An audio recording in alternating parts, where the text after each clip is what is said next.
Hello everyone and welcome back to the channel. I'm Henry Higgins III and this is my review of James Gunn's Superman, which Josh and I got to see last night at the gallery, the local two-screen cinema up past the waterfront there. Lovely walk to get there, sun shining out by the marina.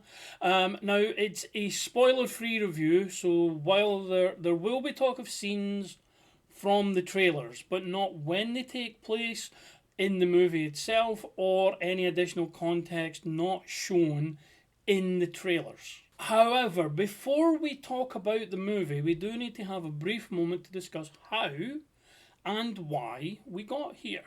After the MCU had a successful start, DC obviously took one look at that and they made a decision to also launch a shared universe for their characters. To those younger fans of the films, or younger fans watching this, it might be hard to believe, but pretty much every superhero movie released before Iron Man, like live action, the animated ones were crossover, say. The live action movies, pretty much every superhero movie released before Iron Man in 2008 was its own thing, separate from other characters entirely. Sure, there may have been the odd nod and a wink to them, like in Clooney's Batman from Batman and Robin. He says to Robin that this is why Superman works alone. That's a good example of it, but they didn't share screen time or cinematically share a world with other cinematic versions of those characters. The DCEU was started to remedy that and try and follow Marvel's success. And it started strong with Man of Steel, but a combination of studio meddling and not really having a plan of where they were heading. It ultimately had more lows than highs. Even though I enjoyed a lot of the movies that came out of there, they were definitely not as good as they could have been. And it was ultimately the lack of direction that kind of put them there. So when the decision was made to end the DCEU and reboot the franchise as the DCU, DC Universe, with James Gunn and Peter Safran at the helm, giving the shared universe project a pair of figureheads in the same way Kevin Feige has been with the MCU, there was a renewed hope that the second time would be the charm for a shared DC universe on screen. So when that was done and James Gunn made the announcement like 3 years ago, the magnificent decision from there off the bat was that characters would be played by the same actors across movies, TV shows, and video games. That added to the entire presentation and it gave it a sense of continuity that the DCEU had lacked. Then the DCU kicked off proper with the release of Creature Commandos on TV. Now that's a show that I absolutely loved. However, it was always going to be the cinematic debut that would give us our first hint if the DCU would live or die with general audiences, because that's what the money is. The comic book diehards, for better or worse, will go and see the movies. It's to capture that general audience and create a buzz and a culture around it. And whether that was by design or by coincidence, because of how important the character is, the cinematic DCEU would begin with the same character that kicked off the DCEU, Superman. So with all that said, the big question is just how good was Kal-El's return to prominence? And first off, the cast is fantastic. From top to bottom, every main and side character has a purpose for existing, a motivation for their actions, and the movie is elevated because of that and their performances. David Corenswet is a revelation in the lead role, essentially playing three versions of the same character. He's Superman only to those who don't know him as Clark Kent. He's Clark Kent only to those who don't know he is Superman. And he's just himself when he's with those who do know. So it's a dynamic that works really well on screen, though it does mean that there isn't as much Clark Kent in the movie as previous iterations of the character have had in film and on TV. Obviously, TV has a much longer time frame to play with the character. Corenswet plays him with a perfect blend of charm, charisma, goofiness, politeness, and heroics. Superman, the character, being the near invincible god that he is, can be hard to elicit sympathy for, simply because he's so overpowered and indestructible. And it's hard to elicit sympathy for him when it is needed, and Corenswet absolutely nails it every time it's required in this film. Rachel Brosnahan, who, like David Corenswet, is someone I wasn't familiar with coming into this movie, her performance as Lois Lane is equally as wonderful. She feels like an actual investigative reporter who is intelligent, articulate, and great at her job.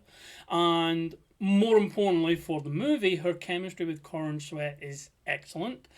As is her chemistry with the other characters she shares scenes with, either in the Daily Planet office or when she's out on location. As for the villain of the piece, Nicholas Hoult's Lex Luthor is hammy at times, though I mean that in the best way possible.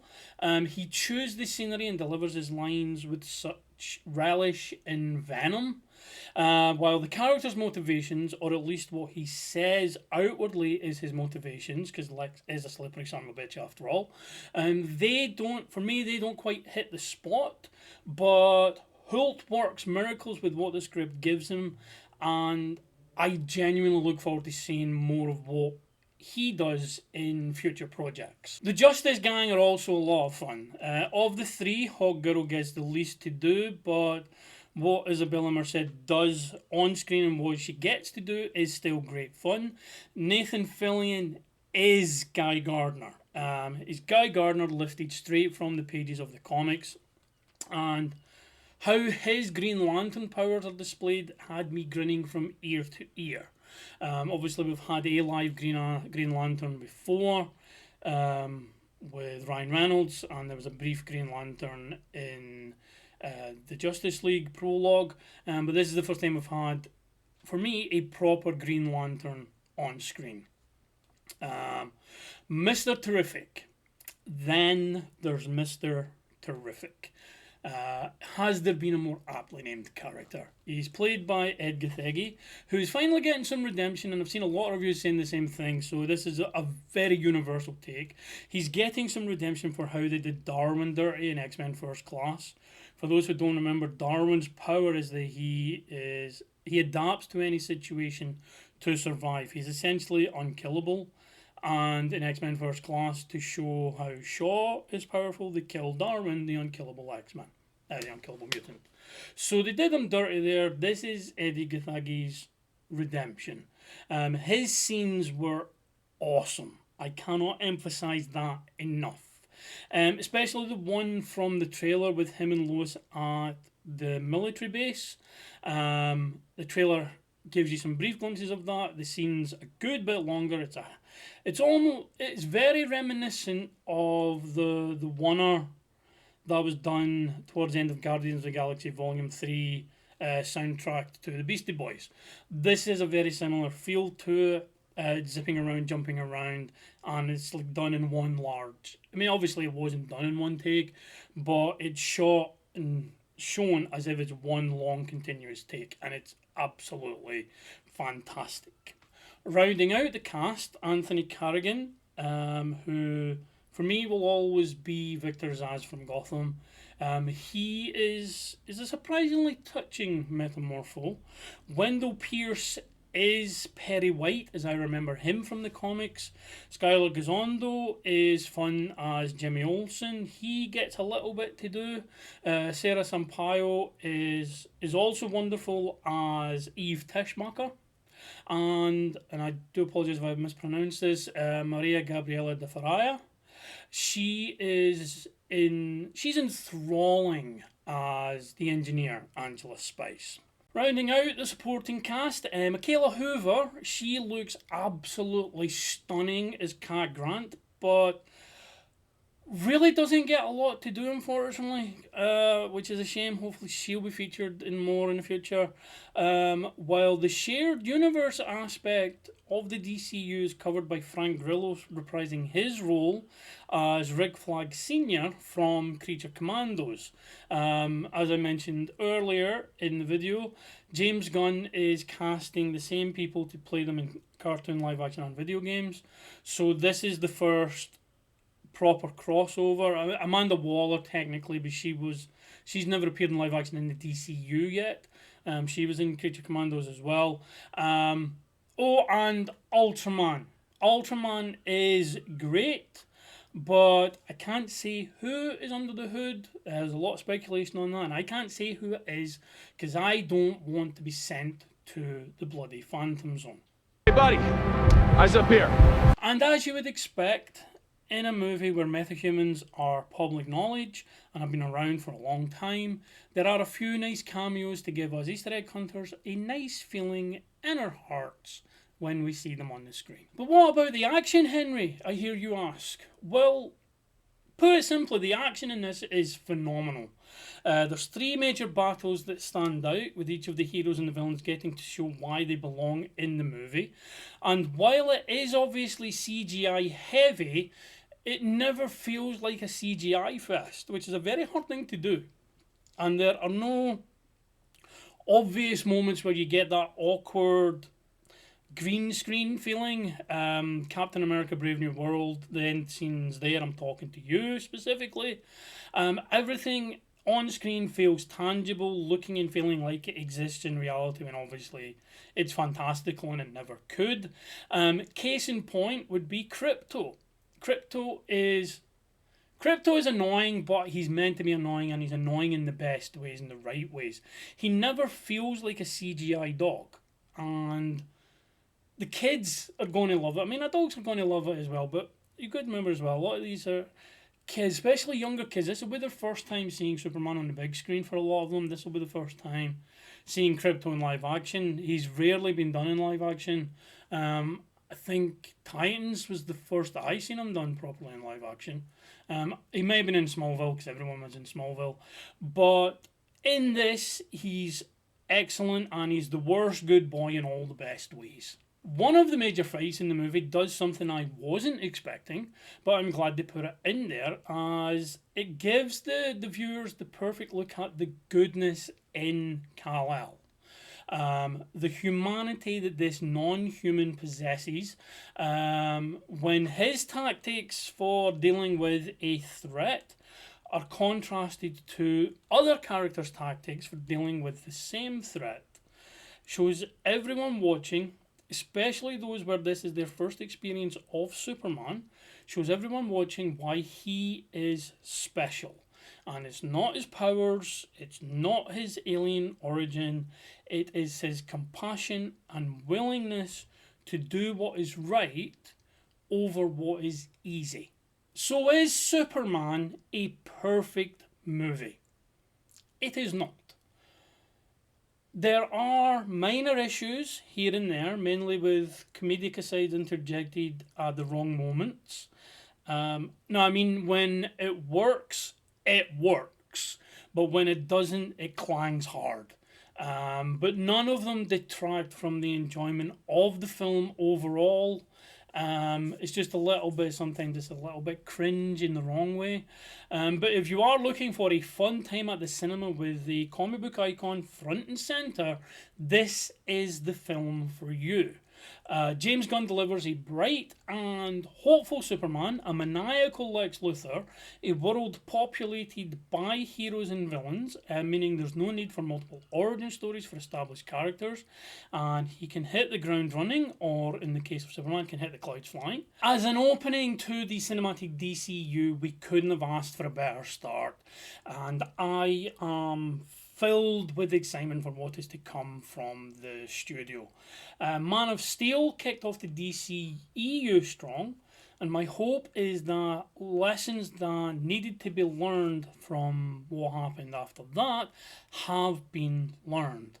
So to give it a score, Superman is a 4.5 star hit for me. It is that good, and it leaves enough room for improvement, that the minor issues from this film, the lessons that can be learned there, can only improve the movies going forward. So what does the future of the DCU have in store? Well, we know Supergirl is slated for June 2026. That's the next movie offering, unless they announce something being released between now and then. There's a Clayface movie in September. And other movies confirmed but with no announced release dates are The Brave and the Bold, which will have an older Batman alongside Damian Wayne as Robin, and Swamp Thing. Swamp Thing has also had some basic announcement.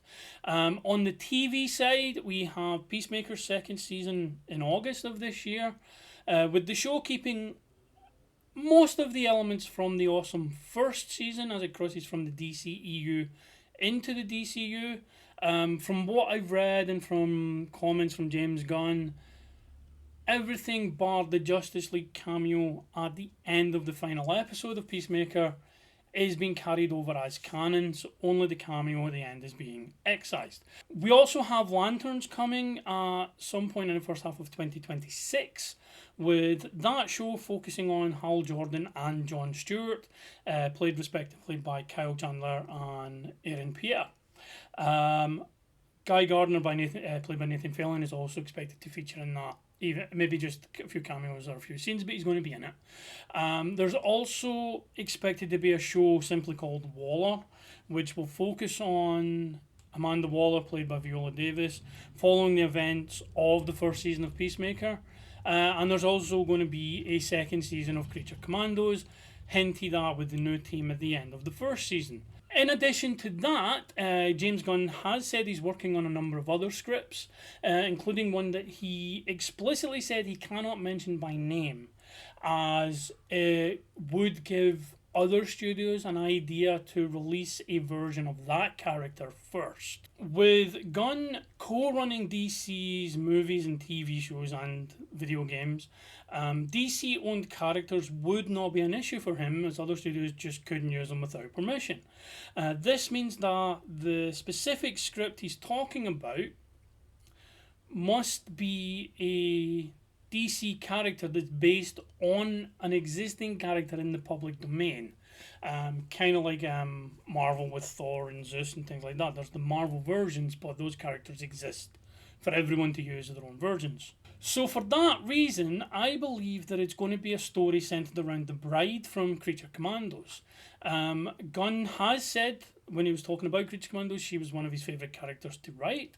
And as she is based on Bride of Frankenstein, the character is in the public domain. So anyone can swoop in and release a bride project that would in theory, or could in theory, diminish a DCU release for essentially the same character. Because again, you're trying to capture that general audience feeling. The general audience to come and watch your movies, because the comic book fans, not that they're drones and they will always go to see these things, but the comic book fans are easier to bring in. You want to get the general public to come and see your movie to make the actual big bucks. And if there's already a Bride movie out there, why would they go and see another one, especially if the one that's released non-DCU tanks or is awful? So James Gunn, keeping that close to his chest, is hinting that it's a character in the public domain, so my money is on it being the bride. But that's the future. Superman is the now. And I urge you to go and see it on the biggest screen possible. Soak in the visuals, soak in the sound, the action, the characters, the cinematography, the emotions, and that score, which is an amazing update and an homage to the John Williams classic score, plus it has its own elements throughout the movie. And as I said earlier, it's a 4.5-star movie for me, and one that I will be going back to see again in a few days to relive all of those emotions. But for now, thank you for taking the time out of your day to watch this video. Please like and share the video, subscribe to the channel, get your friends to subscribe to the channel. Plus, if you have seen the movie, let us know your thoughts in the comments below. But for now, it is time to go. So as always, or almost as always, stay safe and stay super. Goodbye.